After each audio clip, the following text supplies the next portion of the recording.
Welcome, ladies and gentlemen. Today, we're very honored to have Professor Dr. Willy Legrand here. Mr. Legrand is a professor at the IUBH, the International University of Bad Honnef in Bonn, in Germany, and he is an expert on the topic of hospitality and sustainability. Also the editor-in-chief of the Hotel Yearbook, the first one written by the Hospitality Net about sustainability, and author of multiple books about sustainability, a worthful and hospitality industry. Thank you so much for joining us, and thank you for being here. Yeah, it's great, Thomas. Thanks for the invitation. Yeah. So still both from home, let's look at the world of hospitality and sustainability and see what COVID had of an impact. But kind of the first question I always have on the topic of hotels, of tourism, a little bit broader, and sustainability. Isn't that an oxymoron? Isn't that impossible? Even if you look at carbon offset and selecting the most sustainable vendors out there, travel has an impact, right? Is there such a thing as sustainable tourism? Yeah, great question, actually. And tourism relationship, when you think about it with the environment, like whether it's physical or social, economic environment, it's really problematic. And what I mean by this is that when you look at the tourism industry, we're actually not the best student out there when it comes to greenhouse gas emission, for example. We're 8% of total emissions globally, tendency rising. And you're right, traveling to and from the destination, that's problematic. We also own and operate thousands of buildings, right, across the planet. They're all hungry. We have to cool them, you have to heat them, you have to light them, etc. And if you look at the data, actually, if you look at the per square meters, right, hotels are among the largest users of energy of all commercial buildings. So, and this is not taking in consideration the other pressure on local resources. We've seen it, right, on food and water, and the imbalances that you create in local ecosystems. You displace population at destinations. You have inconvenience from over-tourism. We've had that in pre-COVID-19. So to make it short, when you think about a transition towards like a more responsible and sustainable tourism, it's largely incompatible actually to the growth and I would call it like the massification of travel as we know it. So sustainable tourism within that context is problematic, but it's exactly that sort of structural incompatibility that pushes us really to call for a Green New Deal in tourism. And we know the risk associated with climate change. We know this, and this crisis now, it's sort of a reminder of the best course of action is probably not to ignore the science, but act before the worst of the crisis, or in this case, the climate emergency, is upon us. And it's either that, so change, or be obsolete. Yeah. And interestingly, you say there's because there's so much evidence out there, right? I've written prepping for this interview. There's so much evidence out there that hotels can benefit from this, from actually taking steps to improve sustainability, both on long term. Hey, if we don't do anything, right, tourism will completely collapse in the long term, but also in the short term, on financial side by lowering electricity costs and image and guest satisfaction. But what is keeping from hotels to actually taking these steps to improve, in your mind? Yeah, so there's been quite a few research actually on that particular topic by academics over the past decades. And it's looking really at what are the barriers, what you've said, what are the barriers and what are the enablers to sustainability that we associate with hotel operators. And I've conducted actually similar research twice over the past decade here with German hotels a lot. And the basic data shows that even if the return investment support is there for many initiatives, the barriers for the operators is still about the perceived capital investment that's required to achieve those savings, along with still very much doubts on that return investment and the complexity of implementation. But this is, you have to remember, this is all based on a system that's pretty much short-term return thinking. Having said that, I think, and I'm not the only one to say that, I think the greatest hindrance when you think about sustainability and enacting sustainability at sort of the property is the sort of inherent complexity surrounding ownership, the brands, the operators in the hotel industry. And, while the ownership and the management is often under one roof when you look at the private hotel industry, it's not the case with our hotel chains. So, you have the parties that are involved in the hotel investment and the development, and they're not the same as the guys operating the property, which in turn may not be the same running under a different brand. So when you want to achieve change, and you want to have a clear path towards sort of carbon neutrality, you have to go through investments in existing or new hotel infrastructure. And this is the responsibility of the investors or the owners. And that really translates in capital away from shareholders, short-term gains and growth plans. And this may not be very popular in many ways. And so this part of the problem is this inherent complexity of our business, and this combination of structural business model, the emphasis on fast economic return, that works as barriers really towards a necessary change that we see in light, especially of climate emergency. Yeah. So that fractured ownership, but owners, operators, brands, and everything, that is not only affecting the distribution side, but also the climate improvement, the sustainability side. Yep. And then obviously the research that you've done, a lot of things are pre-COVID, then COVID happened, and what do you think in your mind has changed, and the second follow-up on that, is that change actually sustainable or sustainable? Is it a long-term change, or are we now making short adjustments obviously along the way? Yeah, I mean, I think what's partially interesting when you look at this whole COVID-19 is it's actually exposed quite a bit of the weaknesses in the current system, right? When you think about risk and hazard management and contingency and resiliency plans, but also, and particularly for me, what's interesting in the way that we blindly deal with our environment. And let's be clear here. I mean, I think, gone are the days where everyone thought that tourism that's your low impact strategy to develop economies and bring foreign currencies. And I think a lot of people that are outside of the tourism industry, they see this a little bit more critically now.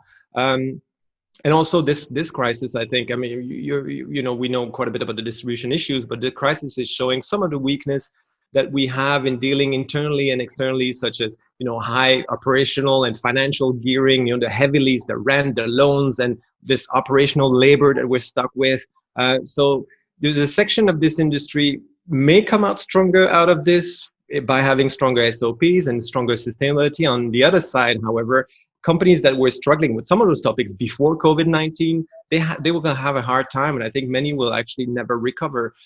So, the companies I think that are going to come out of this are those that have shown to be adaptive, the adaptive strategy, they might come reinforced. So to go back to your question, however, I sort of keep using that sentence because I quite like it, from a professor at the New York University, and he said, COVID-19 is like climate change on warp speed. So I have little doubt that economically, we're probably going to be back on track, bouncing forward, bouncing back. I don't know what you want to use, but by 2023, I think most people say 2023 by now. But the question is, are we willing to pay the price environmentally and socially for the lack of change? And this is the situation I think that's facing us as a society, but also as an industry. So we see on the short term, right, domestic travel is in. We've had a huge increase now as well in Germany here, a huge increase in search for domestic travel over the past couple of weeks. And of course, a clear majority of Europeans want to go travel over the next 12 months. And so, as I said, many are hoping to bounce back. But bouncing back sort of means, going back to a pre-COVID world. Arguably, we sort of need to bounce forward and change our ways. Back to pre-COVID-19 normal, a lot of people say it will be quite fatal. If anyone watching this has got time, go and read an article in The Guardian. There's an interview with Jane Goodall, the primatologist, and she puts it best, I think. She says, basically, humanity is finished if it fails to adapt after COVID-19. So just coming back to the old is probably not good enough, really.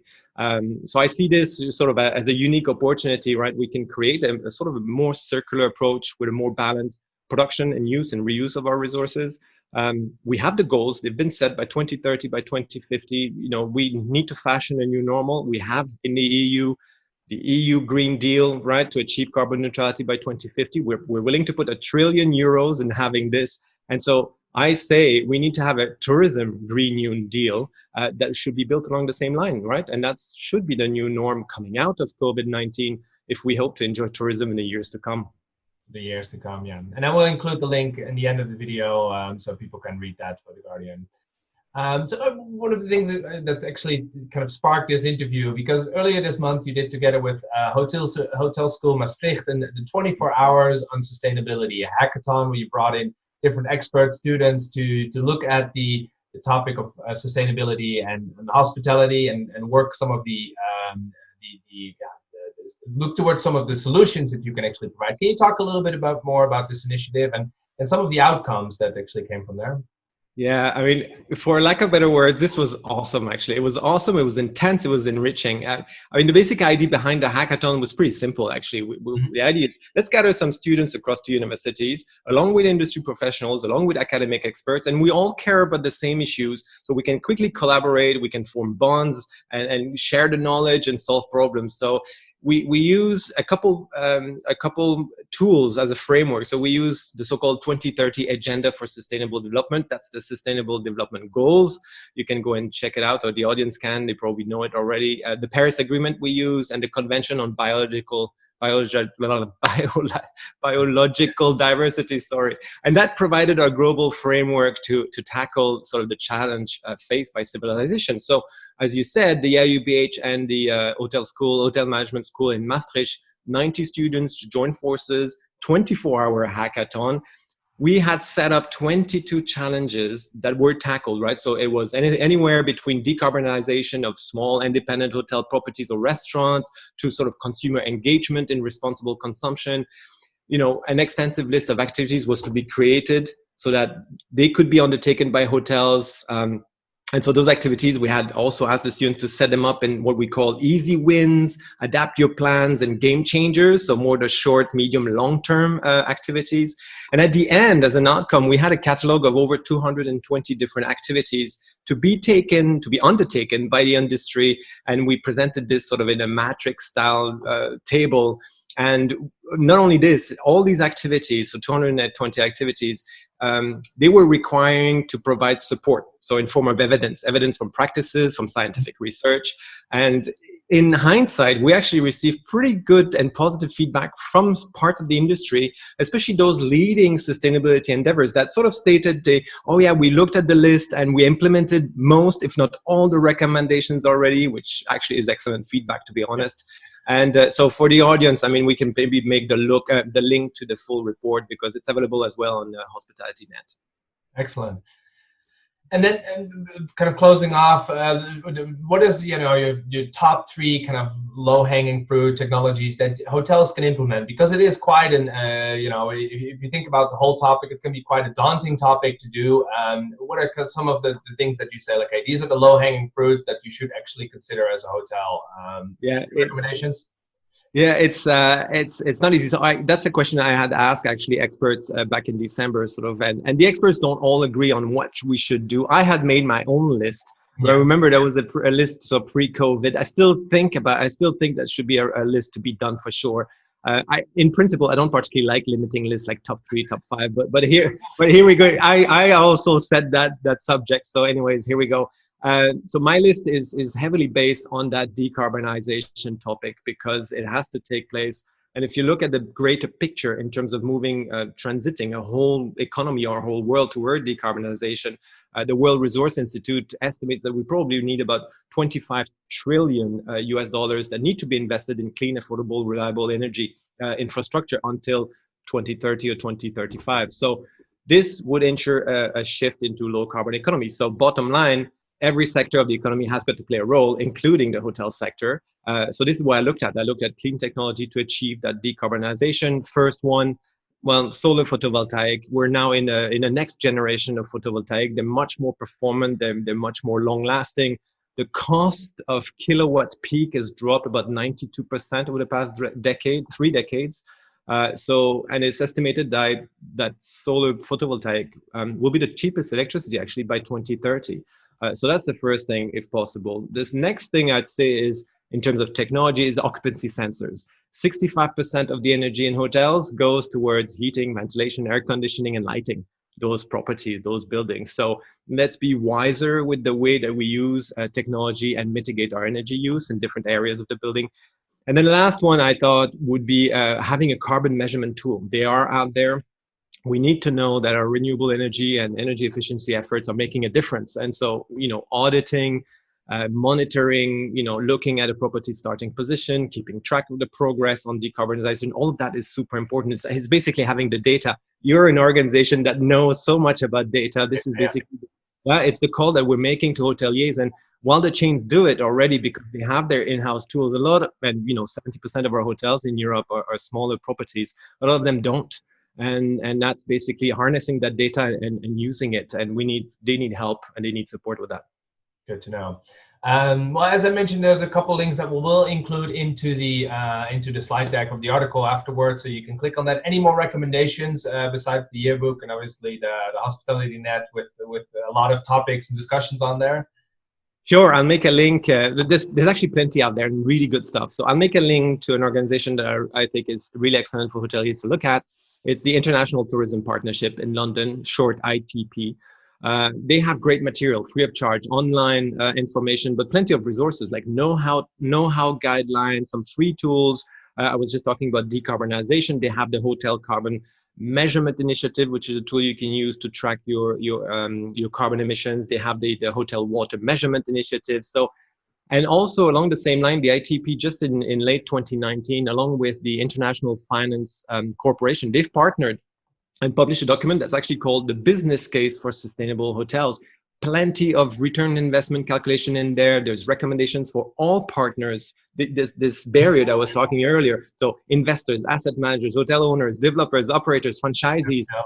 A lot of good stuff. So that's definitely a must read. And of course, finally, and I've got to plug in this one. I'm working actually on the 4th edition now. I'm really happy of a textbook called Sustainability in the Hospitality Industry: Principles of Sustainable Operation.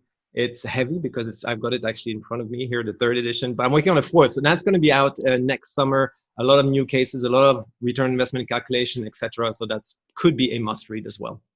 Perfect. Well, thank you so much for helping us and shedding some more light on the whole topic. We'll follow up with some of the links, and good luck with the home office. Hopefully, soon we can actually go back outside and enjoy full beers and enjoy a sustainable future tourism.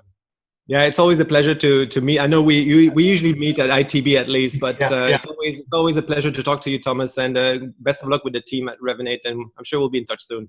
Thanks so much. Cheers. Bye-bye.